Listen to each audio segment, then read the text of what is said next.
Hello and welcome to another edition of the SportsHeads. We are very, very, very, very, very happy to have our new friend. You know, Sam's obviously old furniture Always there. Happy. He's always have. We are. Well, I'm going to get this right now. So we're joined by Marlon Favourite. Yeah, Favourite, Marlon Favourite. I knew I messed it up. Bad. I knew I no. Sorry, just a full disclosure that Marlon was actually coaching me through this, so you'll see it on social. He actually spelled it out. I don't know if you still got the paper. He spelled it out for me, and I still have got it wrong. It does not surprise me yet. I still got it wrong. He spelled it out for me. My ugly handwriting. And Favourite. Like he give me a dumbed down version. Favorite. See, this is my favorite podcast I'm on right now. That's how it's spelled. You see, that's what I'm talking about. See? That's what I'm talking about. You got me. No, I appreciate it. How have you been, brother? Been pretty good. Just been stay at home, following those orders here. I'm in Louisiana, so we just recently had Mardi Gras here, so it was a lot. That's why everything. Yeah, our death toll is pretty high. We had Mardi Gras here, so we had to lock everything down because for Mardi Gras, people come from all over the world here. So we had about maybe 2-3 million people here mid-February. So then the announcement happened with the virus spreading, and then you started to see a lot of folks who had underlying conditions pass. So I just thank God for one that my family is healthy, and then we're just following it, but. Here in the U.S., we're just buckling down. Some states, some of our neighboring states are starting to, next week are starting to open up some things like gyms and stuff like that. But you know us, bro. If they open next month, that means the following month or the month after, hello, somebody. So we've been good. Just backyard with the kids playing football, doing draft stuff. Every once in a while, gotta get out a little bit, so I'll go jog or go to the grocery store, but just been in here working. So I was going to ask you because, obviously in the UK, we are on a proper lockdown as well. Key in Akon's music right here. But what's it been? You've got kids yourself. So how has it been for you? Like, is it difficult, obviously, spending the immense time that we have to spend with them? I love you kids very much, but we love our kids, but boy, do we wish they were in school right now. But what's happening though, more family time, right? Because if this wasn't going on, I'll probably be out there in UK with you guys doing some draft stuff. But we have to stay here. We can't even travel to Texas if we wanted. You have to stay at a hotel in Shreveport, Louisiana or something for 2 weeks before you could cross the state lines. Like, it's that real for people coming out of Louisiana for them, and Florida. So, so the kids have been here. They've been doing the online class. So my oldest, he's in high school. He's a sophomore. So they've been checking in school, doing those work assignments. My youngest, he goes to international school. He goes to ISL. So they teach Spanish. I don't speak Spanish. Me no español. So hey, I don't know how he's doing his homework. I just hope all is going well. So they teach him some English. It's crazy. This is where we get found out here. Like, Sam's going to be joining us at some point. I keep encouraging his other half all the time. Like, you know what? Maybe it's time for kids because I'm just doing that to be spiteful. but there comes a point where you're just like, you realize what you don't know in school. So you're sitting next to them and they're like, "Was this right?" And you're like, "Mm-hmm." Yeah. Like, you tell me. I tell my third grader, "Look, man, I don't know Spanish like that, so we just, I don't know." But for the most part, it's it's been working out well. Cooking more, man. I feel like I turned into a master chef. Oh, really? What's the dish? Yeah. What's the dish of choice? Yeah. It's been a lot of what's off of the grill. So barbecue, man. The barbecue and inside. So we've been having the summertime Will Smith flow around here lately because the weather's been nice in the backyard. So I'll maybe make some baked beans inside. potato salad, hook it up Creole style, and then go on the grill with the chicken. Sometimes my wife wants the Hawaiian ribeye steak. It's delicious. Okay. You know what? We're going to get this because tomorrow in the UK is I think Sam is supposed to be some type of heat wave or something like that. But our heat wave isn't like everyone else's heat wave. Yeah, listen, we got to take what we can get. So if it ain't raining, it's sunny. It's nice, yeah. So y'all, and I was asking Anika this off air. Y'all are on stay home. Y'all can go out for essentials. We can go out for exercise 1 hour, or you can just go for a walk. As long as you ain't like kind of, taking liberties and just like kind of sitting on the bench, they move you along. But or you can go out for shopping as well. But most of the stores only make you have one person from the household go shopping. I take that as my go-to peacetime. To Sam's partner, that's a lie. So she make sure she has to go with you too. So you spend all that time together. and it's crazy. Okay, so over here in Western civilization, we can go out to the grocery stores, but we're not being forced. Like when you said an hour outside, like they don't time you. Now, what about y'all essential workers, like folks who are trash canning or working public health or something of that nature? They going to work or they? Yeah, still there, still working, and yeah, they're fighting through quite a lot. So salute to the health workers for sure, because they're well and truly on the front line. But the rest of the guys, postal workers, say the bin men as well. They're all out doing their work, whilst we obviously have that luxury, I suppose, in a sense, being away from it in the house. I can't get used to. I'm very appreciative of everyone. Just before the quarantine, please come and start tapping away. But although I'm very appreciative, I can't get used to my food. Just someone just like knocking on the door, like it's I don't know what it's called in the States, but we've got this thing called knockdown ginger. We used to knock on someone's door and just run off, like as kids used to. I can't tell you what we call that in the States, but.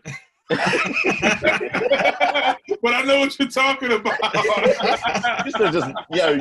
You knew who was the fastest then, because there would always be a door that you shouldn't knock on, that someone just flies out and they're chasing you down, and you realize just how fast you are then. But like now, I can't get used to these guys. Just obviously they have to do it, and everyone has to look after each other. But like knocking on the door, putting my food down, and being like, back up 2 meters. Look what my son just brought me, y'all. What you got? Oh, there you go. Nah, this is something else. I need that service. This time he wasn't doing this before the quarantine. Now he cooking breakfast. You see? Oh, there you go. I got a 5-year-old. I'm gonna need to teach her about the grill as well. This is unfair treatment here.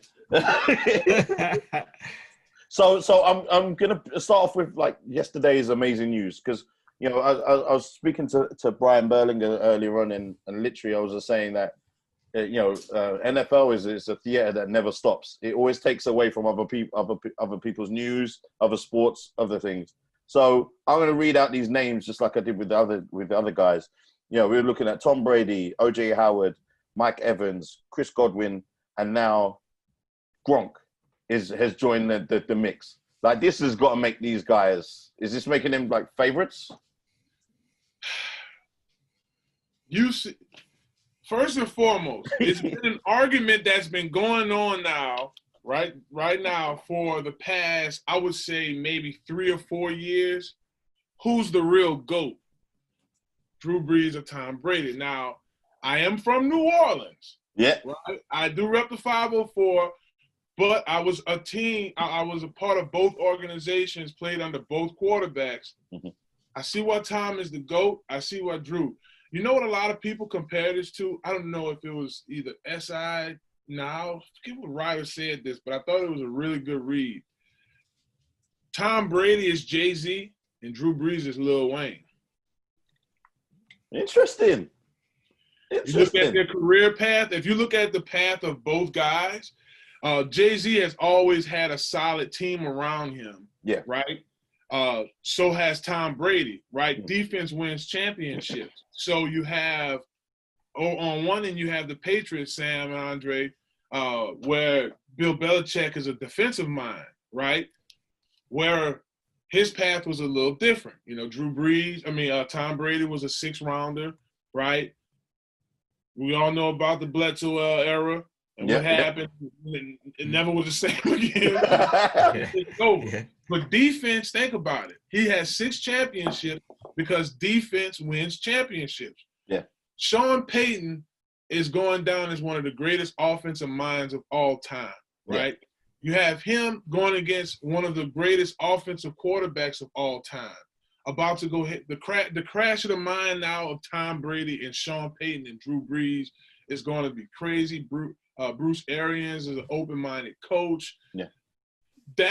The fact that those two guys are meeting twice a year now. Well, we've got some entertainment there. Yeah, some great fun coming y'all. The NFC South is like the SEC of football right now. It's going to be a bit of a mad wallop to everyone. What I'd like to ask, though, from your point of view, at the Bucks, now Gronk is there. Something's got to give. You got Cam Brate, obviously OJ Howard, and now obviously Gronk in there. Do you see one of the two, obviously Howard or Brate, moving on? Not if they come with the New Orleans approach.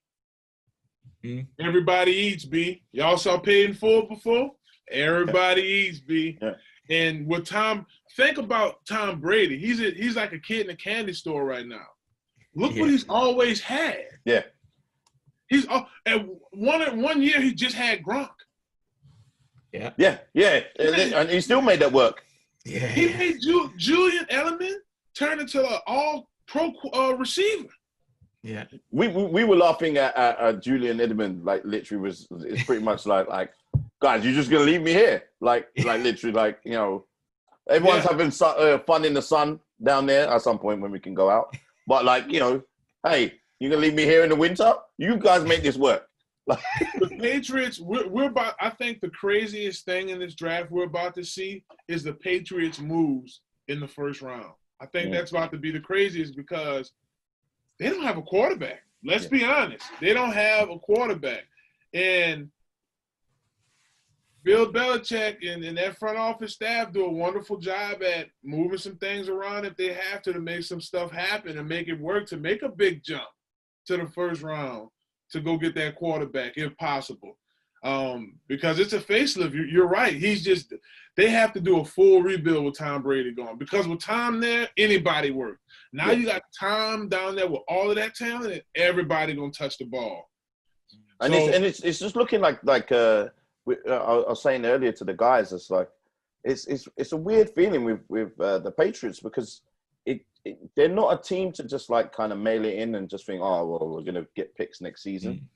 But like I don't see what's there. I really, it's the cupboard is quite bare there. You know, I could be wrong, you know, because they usually get a UPS driver that will come and score a few touchdowns. But like I've never seen anything like as it is now.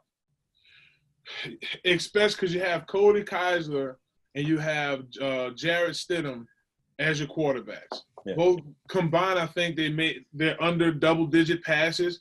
Cody was more of a journeyman, and Jarrett Stidham just got to the NFL. So I'm thinking either A, Cam Newton is sitting out there.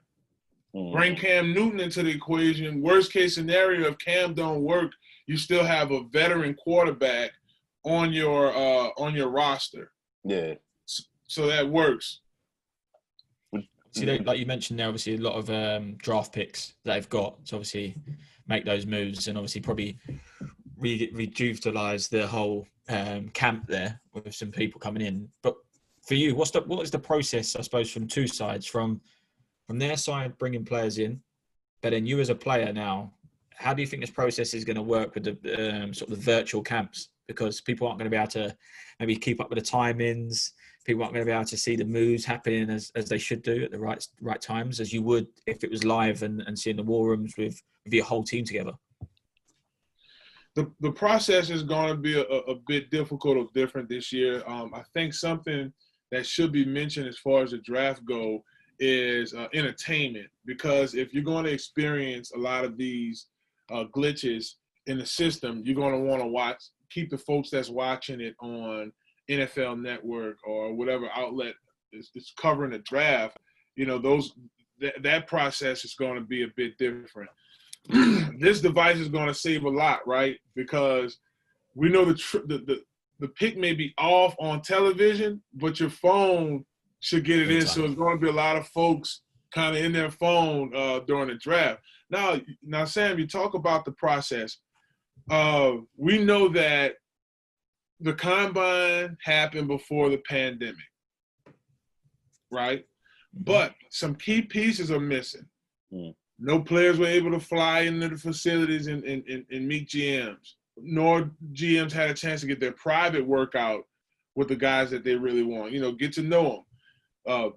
Vice versa, visiting the schools. And pro day. No pro day this year. So those are in the decision-making in that war room. Now they're going all off the tape. In conjunction to that, you don't know what type of player you're about to get, right? Yes, some guys are doing small group training, which is an issue, and it's going against the social distancing we're supposed to practice. But most guys aren't getting the workouts that they usually get because of the pandemic. So now everything's going to happen slowly. Yeah. That's what I get Joe Burrow. Think about it. They draft Joe Burrow first round, first pick. You're inheriting an organization that's been on a downward slump for years in Cincinnati, and you don't have no OTAs. Nor do you have probably won't have some of the summer OTAs. So it's going to be we got to see what happens first, but it's going to be totally different this year, Sam, because of that. And with the players, say now players that maybe go undrafted, how much more difficult is that going to be for them to try and get into other organisations if, like you say, they're only going off tape or they haven't had a chance to meet those guys? Do you think it'll be harder for undrafted picks? My heart goes out to them as well. It's going to be harder, and it makes me think back to my third year in the league when we had the 2011 lockout.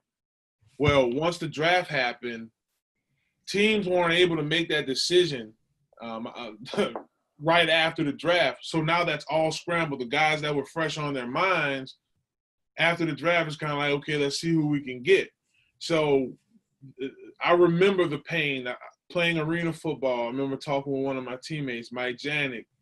He was like, man, I was supposed to get picked. I was supposed to get drafted. I didn't get drafted. Man, I know I had so many opportunities with teams, but with that lockout, it was nothing we can do. So it's going to mess up free agency.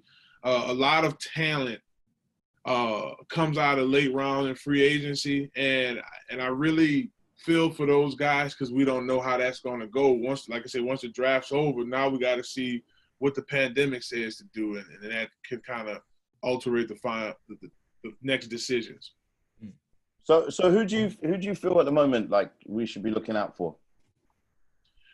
Like an underdog? Yeah, other than obviously like, you know, who we think is going to go obviously second, like, you know, number one, but like who's the gems that people haven't discovered yet? I'm gonna stick to who I've seen a lot of, a couple of gems at LSU. I talk about Justin Jefferson. Him and Christian Fulton are two names I'll pay attention to because they were both overshadowed by really, really good day one talent. Jamar Chase is going to he's going to come into the NFL like Zion Williamson came into NBA basketball from that receiver position. He's that good. He is. The next guy, he will be starting in the NFL as a sophomore in college right now if he could play next year, and Derek Stingley Jr. CeeDee Lamb publicly said that's the toughest cornerback he went against ever. So with that being said, and this kid's 18 years old, about to be 19. So wow. Christian Fulton, a first-round cornerback on many draft boards, right, is a guy that's super-duper talented but was overshadowed by a super-duper talented freshman that came in. And then Jamar Chase really set it off. Won the Bolivia Cup Award. He's 19. He's going into his junior year next year. So, and like I said, I know both of these guys personally, and their parents and their family. Matter of fact, Jamar Chase's dad told me when I first retired from football, I was going to do door-to-door sales. I knocked on Jamar Chase's door. He's a freshman and sophomore in high school. His dad was like, "Man, you that dude from CST television, huh? Man, come on, you gonna talk about my son next year? Come in here." I met Jamar. Jamar came out the back room. He had a low fade. He's like, "I'm telling you, this is my son. I'm not pulling my coattails because this is my boy. Watch him next year at Romo High School." Man, and the rest was history. Dog, that dude is so talented. So those are two guys in the first round. Now, later rounds, I think Dallas might get these two guys. I've seen maybe one or two draft boards agree with me on this one.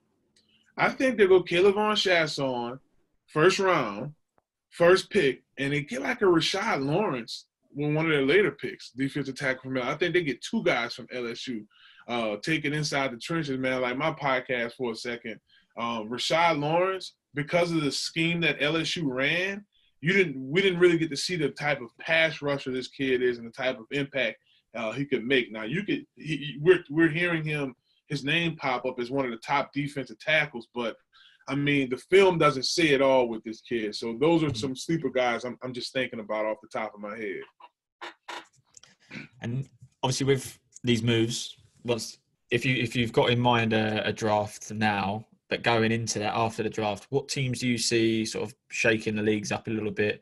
So obviously we spoke about the Bucks, obviously going to buck the trend a little bit and maybe change things a little bit. But what other teams do you see maybe getting out their division that they didn't last year and making the playoffs?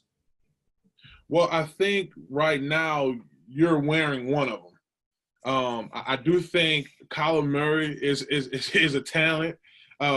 They get Tristan Reeson at the left tackle position, a speedy left tackle, ran a 4.8, something crazy at the combine, out-jumped CeeDee Lamb and those guys in the vertical. You bring him in. Now you have DeAndre Hopkins over there at the receiver position. I just had Patrick Peterson on live next year. He's hungry. Patrick said he's self-quarantining and working out by himself, doing DB drills by himself. He ready. He watching film. He's ready to wreck it up. Arizona, maybe with a rocky NFC West now. You know, the 49ers, they're over there. Seattle's over there, but LA isn't the team that they've been before. They might can sneak one of those wild cards. And then I'm going to go back to the NFC South, man, with the Carolina Panthers. One sleeper, little tidbit here. Teddy Bridgewater spent a year in New Orleans with Joe Brady. Spent the year in New Orleans with Joe Brady. We saw what Joe Brady did at LSU. Now he's the offensive coordinator at Carolina with that receiving core. With I think they just added Robbie Anderson. You have DJ Moore still there. Christian McCaffrey catching out of the backfield, doing some of that stuff we saw Clyde Edwards-Helaire from LSU do this year and what Elvin Kamara does in New Orleans. It got ugly down there. Todd Gurley in Atlanta. The NFC South is just it's too much right now. Tom Brady, you got to go here. It's just a lot, guys. So those are two teams, Carolina and Arizona. It's quite exciting because normally it's like obviously conference-wise, you're normally just looking at the NFC East, which is like obviously like the battle royal. Everyone's always like crabs in a barrel trying to, pull each other down. But like now it's quite interesting because obviously you have every conference is deep now. So it's one I'm definitely looking forward to. I'm going to ask one, and now you've given Sam some hope with his team. Now, I was thinking, why did you do that? Because now I'm not going to hear nothing else except for, this is our year. well, I know it's not our year, and I'm a Giants fan. So is there anything that Mr. Gettleman is going to do? I'm being nice to him today. Well, this hour. This will be a short answer, this one. What moves do you reckon that they're going to make? I'm doing some tweaks right now to my first round. I have New York. You're gonna like this, and I like this kid because of what he does.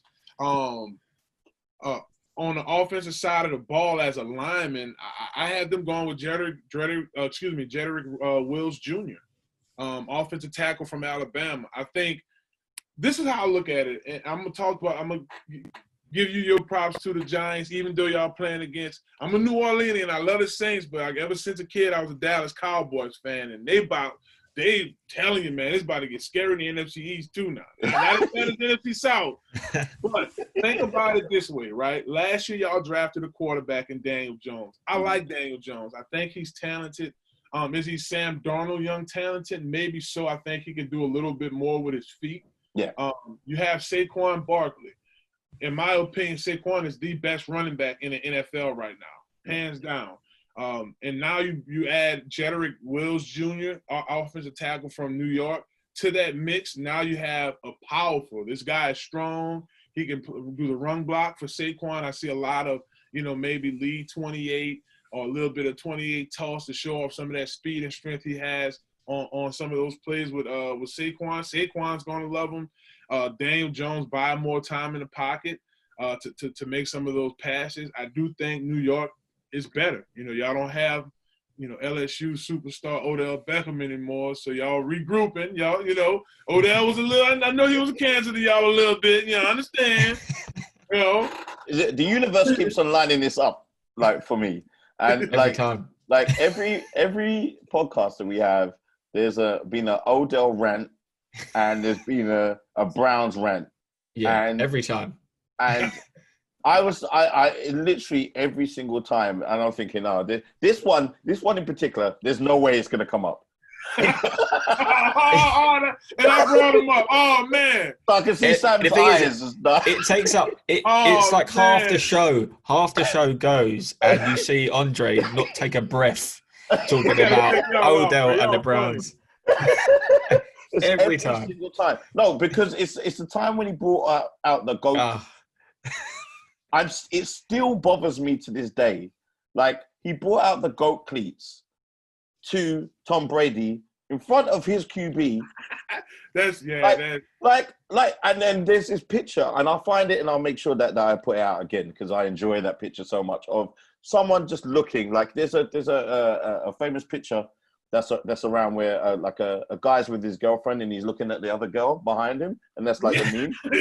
Yeah. That was it. That was the same exact thing. So it's like I'm very glad now. Although we've got I call Get 'em and Fuzzy Bear because he's always like telling jokes, like these terrible jokes all the time. So I'm very glad that there's like less divas in Giants, but I just feel like the jar is not full in any form of way.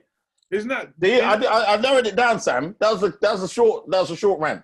Marlon, you didn't go bad, and I don't just because we're talking a little draft here.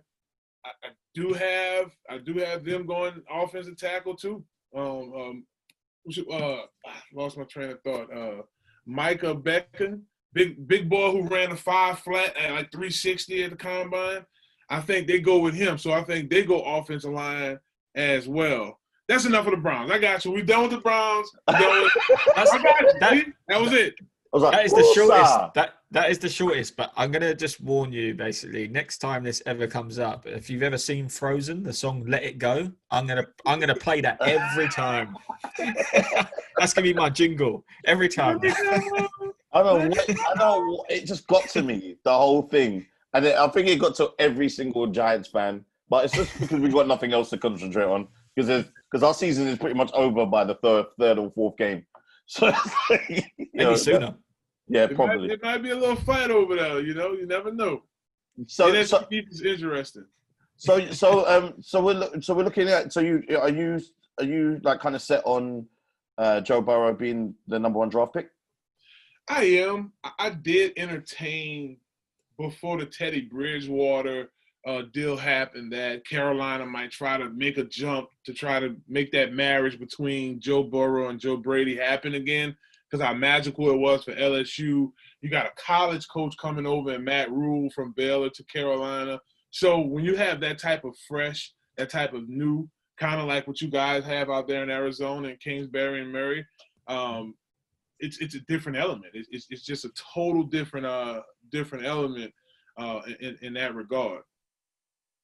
But then obviously the Bengals organization, which, you know, many podcasts and other establishments are obviously talking about, is where do you see that organization going if they were to let go of the first round or first pick? All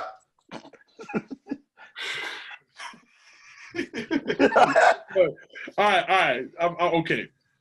In some kind of crazy way, they don't go with the obvious, the smartest move to make, Ohio native Joe Burrow in that first pick, and let's say, for instance, they flip with, I don't know, let's flip a coin.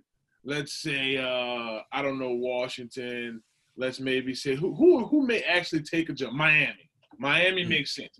Miami and Cincinnati makes sense because they'll just swap. Because I think Cincinnati would do that because they think maybe Tua is still around and maybe we can go get Tua, or Cincinnati wants to trade back because there's so much value in the first pick. So you just never know how this thing goes. But Andy Dalton isn't it, right? It's just he wasn't it. Never really did anything with it. Yeah, AJ Green, he's over there like, come on, please just draft Joe Burrow, man, so I can get my numbers back up.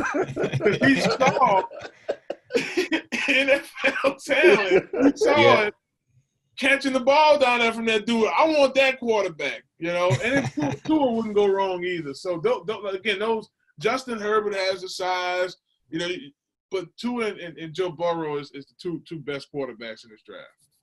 It's a shame because, like you said, they got AJ Green, Joe Mixon there as well. I think is a talent in the league. But AJ Green, correct me if I'm wrong, he got the franchise tag, right? So it's hard to escape. So he wants that, right? That's what he's like. Please, I'm stuck here. I can't. This is it. I'm tagged.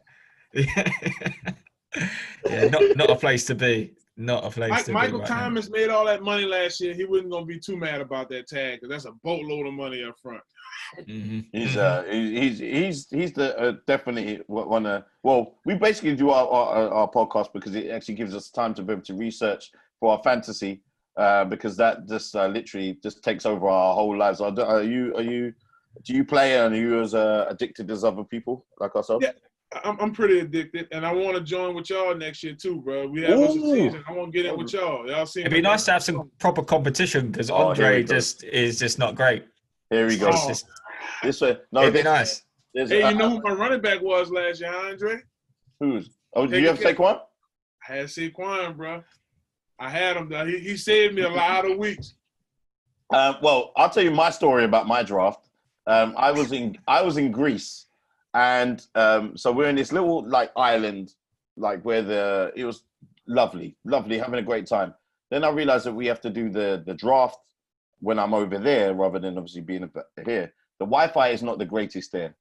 So if you can imagine someone standing on some garden furniture outside on a balcony trying to get Wi-Fi because the draft my Wi-Fi was going. And literally, I had to go on auto draft. So I picked Todd Gurley. And then I can't remember who the other one was. Oh, it was the gentleman. It was irrelevant. Don't worry about it. You were at the bottom somewhere. It was the running back from it escapes my mind at the moment, from the Detroit. And he got injured halfway through at the start of the season. So it was a uphill struggle. You know, the whole time. That happened to me last year. I was cooking. Go cook some food right now. So I'm in the kitchen cooking, and before you know it, I got the baby, and it autographed. So we're gonna get you in. We'll get you in our one because I don't mind who wins as long as it's not Sam. Anyone. Sam must have won them all. Like I you know what? I even start to give players away. Like he's hating. The year I won it, he was not happy. He didn't want to speak to me. He didn't want to speak to me. That's funny. That was a long summer. So tell us, like, you know, just in your career, you know, you've gone from playing to actually, you know, being in the media. So how was that transition? It was cool. Wasn't as smooth financially at first because when you go at entry level, you do high school games, and it's a lot of the work seasonal. But last year was a really great experience of doing a lot of work with the NFL, attending the broadcast boot camp, working the Super Bowl with them this year. So I feel fully in, and then I came out to Sky Sports, spent some time with Anika and them at the league office out there doing some work. I enjoyed, really loved going out to London. Sidebar, glad I went there when I did. All this crazy stuff going on now. Yeah. So it's the transition for the most part. I love it because you have to. I did leave football on my own terms. I was playing my last year arena football, and I just felt like it was time to transition into what I went to school for, what I love doing, sports broadcasting. And it's been wonderful having the opportunity to work with LSU Sports Network, come out there with you guys, do some stuff with NFL Network. I definitely have to get y'all on my podcast, Inside the Trenches. Maybe. Oh, we are. Yeah, that'd be dope. It'll be on. Really cool. So tell our people, our listeners, our fans, or friends of the show, I call them now. We can't act too Hollywood, Sam. It's Sam that makes me this way. Like I'm pretty humble. So to tell them, where they can find you and about your podcast. It's on iHeartRadio. It's Inside the Trenches with Marlon Favourite. You can also get it on iTunes or wherever there's podcasts. And we do sports and entertainment. So I usually take the first 2 segments and talk about either hot topics in sports, or we'll have a guest on. Did a lot of interviews with some of the celebrity guests. I just hooked everything back up in my studio here in the back home. So me and my son, we're going to do episode 202 Inside the Trenches. Because I was over at iHeart recording them, excuse me, and then this happened, and it's like, I'm going to just stay at home, so I'm glad to record our next episode.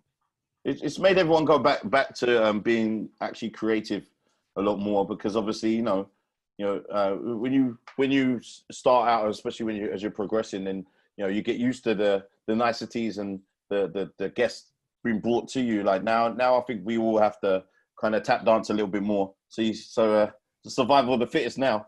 Yeah, that's what it is, survival mode, and then here is really, again, one of those situations where football is king here. So the Saints fans are, because right now American Trail said no sports till 2021 here in New Orleans. So that means if this happens, and now you're dealing with the Saints, the Superdome, and Hurricane Katrina. Yeah. I was talking with Mike McKenzie on yesterday. We always check on each other's family, and we ended up he ended up reliving that year, his second year in New Orleans, the year before Sean Payton got there, 2005. He was like, folks forgot he even played. Well, what happened was you play in all the other markets, and then most of their games were played in San Antonio. They even came to LSU and played some Saints games at that deal when Katrina hit. So from what our mayor is saying, that's what it's about to be. Like, no sports in 2021. So I don't know. That's a struggle. Crazy. Like, That's honestly, like it's a weird time, because obviously there are more important things that are going on in the world, and obviously people's lives, and obviously the frontline workers, are risking their lives for us, and I have family that do it, and it puts things into perspective. But my God, I miss sports, like I really do.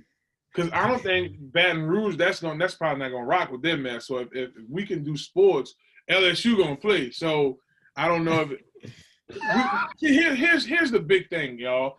In New Orleans, we have a lot of festivals. Mm-hmm. So like Jazz Fest was supposed to be this upcoming weekend. Mm-hmm. Jazz Fest, you have hundreds of thousands of people all on one fairground. So in the pandemic we in, so all of that's canceled. She even went as far as July with Essence Festival, which you guys would love. Yes. That. All the talent come here in New Orleans. So you have Essence Fest, that's canceled. And what she's saying is this Superdome is in Orleans Parish, because we have parishes here. we're not. So maybe things change. I guess as the whole world right now, we are all in the same situation, seeing how long the pandemic is going to be like this. But it's hopefully. It's given parents definitely in particular a new level of patience that we didn't understand, that we didn't know. So don't worry, Sam. It's coming to you at some point, and I'll be there when it happens. I'm hoping there's not another pandemic when I have kids. Let's just hope that doesn't happen. That's for sure. But it just needs to be some type of reason for your particular area to be locked in, like Just me, yeah. Okay, that's nice. Wait outside. Thanks for that. I really appreciate that. So I'm gonna come off that subject of pandemic. I was actually wanted to ask you, Marlon, and with the 4 games now obviously due to come over to the UK, what was your first impression of games when they were coming to the UK? So I think the first game 2007 to now. Has it changed? Has your opinion changed on that? It's changed a lot, just because back then information technology was so different.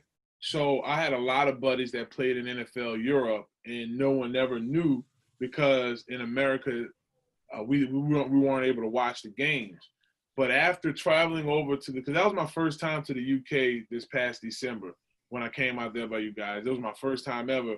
Wow. And seeing the stadium and seeing the fan base there and the fact that NFL is so fresh there. So It seems so prehistoric here, but it's so fresh over there since you guys just got it in 2007. I like it. I love the idea of it. I think it could potentially turn into something where if it gets up to about 8 games, then now that's like a full season out there to combine with, I know, the overwhelming amount of soccer and rugby over there, which I thought that was cool coming over. You see more FIFA. You usually see Drew Brees and Michael Thomas hanging around here. You see the FIFA stuff around. It's pretty cool. It's dope. Yeah. I ain't trying to play FIFA, but everybody, they enjoy it. So I was right cheering with them.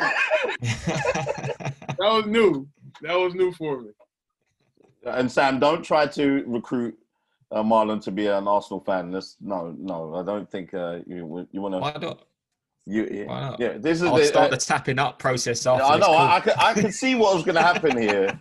No, you want to go with the champions-elect, Liverpool. That's who you want to go for. No, because that's LeBron actually owns part of that team too as well. Just Oh, and I'm LeBron fans. Liverpool. Okay, Liverpool. Yeah, there you go. Sold. Okay, I see how that's going. He hit me with the LeBron and the champion. That's 2 things I love. That's all you need. Just quickly, did you get to watch the obviously the show on about Michael Jordan? I don't know if no one had anything else to do, but The Last Dance. So did you get to watch it? So what ended up happening was I did not have the TV. I had all the TVs in the houses was occupied by all, and my wife was like, "Nope, you better record it." So I plan on watching it. I did, and I'm drove because you wake up to Monday morning and it's everybody talking about. So I kept cutting off my radio when I was driving. I drove inside because I don't want to hear no more about it, from what I didn't see from the preview. And I'm going to sit down and give that my full attention because that's one of my favorite childhood memories. Yeah. 2 favorite childhood memories was watching those Bulls teams make that run in that last dance, how special it was, and that team came together. And that late 98, 99 run with Kobe and Shaq. Because, when we didn't have Jordan, I had to find, as a kid, another player to attach to, and that player was Kobe Bryant, and that Laker team was super cool back in the late 90s. So I'm going to watch it. I know there's a lot of history. Go ahead. Y'all can spoil us some stuff for me. It's cool. No spoilers.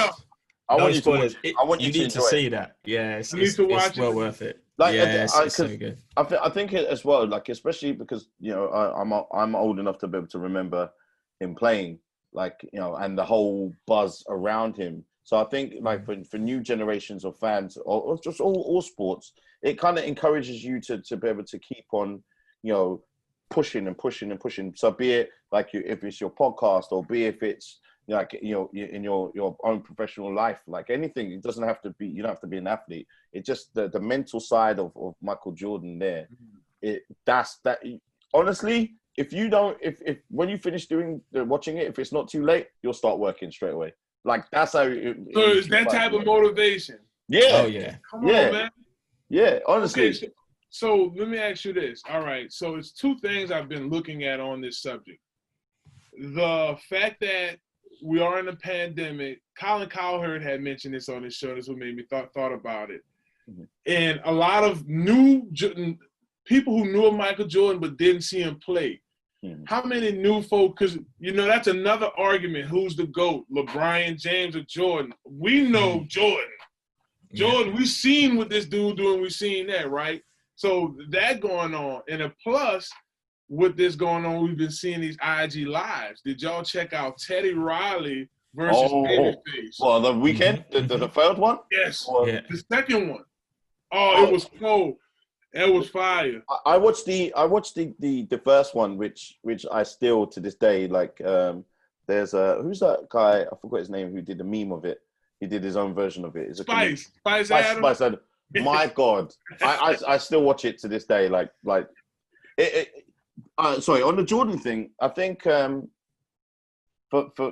think that it's gonna teach a lot of you already had one NBA player. Young one, I forgot his name now. He came out and said, "Oh, actually, I thought LeBron was the GOAT, but now it's definitely Jordan." Mm-hmm. I don't see how. I mean, my favorite player actually wasn't Jordan; it was Kobe. So that's my favorite player. So I don't see how he's just people have just like kind of overstepped Kobe and overstepped other players. It's generations though. It's generations of what they've seen and the exposure to them. So, but what this time has given is people are appreciative of where it's come from. So you go LeBron, Kobe, and that's like who inspired Kobe. You see Kobe talking about Jordan, and now everyone's now found the original GOAT, right? And this is where this program is giving that even more exposure, and everyone's like, oh, that's where it started. It's so funny because obviously when people were saying they had like a crumpled bit of paper and they would obviously throw it into a bin, people now are shouting LeBron. Previously, people were shouting Kobe, but our generation, we're shouting Jordan. And this is where it's like, now they're understanding, why were you shouting this guy's name this whole time? And it's just actually showing how big he was. Like, people only know Jordan for his sneakers, right? For certain generations, that's all they knew. It's like, who is this Jordan guy? And it's like this shows you how big. Blasphemy. That is like I don't understand how anyone can not, like, if you're into the sport, like obviously we're into pretty much all sports, I'd say, as all sports fans, you watch the history of it, because if you love the game, I think maybe generations are different now. This is my old man on the lawn thing. I just feel that, like, it's because if you're like an Insta fan, which a lot of these guys are Insta sports fans, then because Sports Center would always be like literally tweeting about LeBron every 2 seconds and things like that, it gets to a point where it's just like, okay, you're being bombarded with this messaging where it actually doesn't actually make any sense. Where if you've got someone who's gone to 6 finals, 6 MVPs, 6 championships, and done 2 3-peats, well, what's the conversation? And then under that, then you have Kobe, who's got 5 championships, and the last 2 championships, he actually pretty much got this rag and bone team. Besides he had Gasol, he got them to win 2 championships on his own without Shaq. So, like, I don't really, and there's no super teams formed with any of these 2 teams. And then even if you want to go to like the older generation, which they always will, like, the older basketball players, it's like you've got some people that aren't able to be able to form super teams and make it easier for you to be able to get a championship. Right. And to interject on what both you guys are saying, it makes a lot of sense. If we're going to go GOAT, I mean, Bill Russell had 11 rings. We talk about what Wilt Chamberlain did, but Mike was the first guy to revolutionize the game and bring it to where it is now, like that. And he was doing it playing that basketball. Yeah. See, that's another thing. Kobe caught a whiff of that basketball LeBron, most of his time is with this basketball, the Steph Curry basketball. So I think not undermining that side of it as well. And the fact that our eyeball test passed it. Like, we saw Jordan with the flu. Yeah. This generation, not popping. So I think they'll be sitting and watching. They'll be sitting and watching. Like that. They'll be like, no, I'm sorry. I coughed once. Well, actually, no one's allowed to cough anymore. So that's no coughing. We had a conference call and someone coughed and everyone started putting their mask on, even though it's a conference call. So I shouldn't. I'm joking, people. I'm joking. Panic is real. Real. So just lastly, just before you go, now you mentioned and you've actually just teased us with a plate of food. Like for our barbecue tomorrow, because Sam and I always have when one barbecues, the other one has to compete, no matter what. So give us your favorite thing to barbecue, and if you can, like a quick recipe. No worries. I like barbecue chicken wings. I'm not a big thigh chicken on a grill. I like the wings because the flavor's closer to the bone, right? So what I do, my barbecue chicken, so I let it season and I let it marinate. So I add mustard in it. I add a little bit of Louisiana hot sauce, right? Add some of that if y'all have some hot sauce out there. Add the kind that y'all have. Season it with lemon pepper. Mix it on up. Add additional seasons, whatever your 2 additional seasons are, whether you want a little more spice or a little more. And I sit there and I let that stuff marinate for about sometimes 24 hours, sometimes a little less. Let it get very, very tender. And I use mesquite choco, right? And what I'll do is I'll let that smoke get right where it needs to do, and I'll cool side one and then do a hot side and just let that thing grill on there, man. Let that stuff bubble up and get juicy. And then I come over with my barbecue sauce, right? I make this special barbecue sauce. So after the chicken's really nice and cooked, I put it on the cool side while I have foil on it, and I barbecue it all down on the grill, sprinkle a little lemon pepper on it. Man, good to the bone. My mouth is hungry already. Now, I know. Yeah, I know. I'm like, now. You're thinking like, what about the plans that we had for dinner before? And I'm like, I'll be like, so what we season that stuff good, y'all. Season it real good. You can't. I have to change it up now. I might go out there now. Yeah, I'm ready. I'm ready. So tomorrow. So where do we catch you on? Are you on Instagram and Twitter? What's your handles? Yeah, at BigFav 504, BIGFAV 504 on Instagram or Twitter. I'll make sure I text it over to Anika as well. Yeah. Y'all can follow me. The link for my podcast and that Inside the Trenches with. Oh, we got to join on that. Yeah, we're on that. We definitely we'll be honored actually to join it, and it's like this has been one of my favorite interviews of all time. Now, honestly, I really do. 100. I do appreciate you taking. He's got that barbecue recipe. That's why. Yeah, because it's mostly because of that. Like they we could have been speaking about food the whole time, and the guys would be like, "You gonna ask some football questions or something?" Like, what's going on? Like so guys, for our football content is at SportsHeads official, and Verge Magazine as normal. And then we've got a new channel now at Alternative Sports. See, we're busy here, Marlon. I'll tell you, we're making things happen. It's all because of Jordan. Like this is. I can't wait to watch it. We haven't been able to play like games or nothing like that. We've just been working the whole time. So So catch us on at Alternative Sports on Instagram, and we will be putting out content like this all the time, and we're going to be making sure that Marlon comes back, especially as this lockdown, as we're all grounded. We can have a cook-off edition. Oh, I like it. Hey, if y'all go to my Instagram, I think it's still in my stories. Check the stories out. You're gonna see I had the cool side and the warm side. I put it all. I'm on that. Oh, I'm getting out now. Be expected to be tagged in tomorrow. That's gonna happen. And I don't cheat like Sam. Like I literally get the sticks and the wood and do it all together like a Boy Scout. Like he's lying. He gets his kids to help him. I'm like, you guys better blow. That's funny. We appreciate you. Thank you so much, guys. Appreciate you guys spending time. This has been a great way to be able to pass the time, and we'll make sure we get you on again. Definitely. Man, 100%. do that for sure, brother. And I get Thanks y'all again. on as well.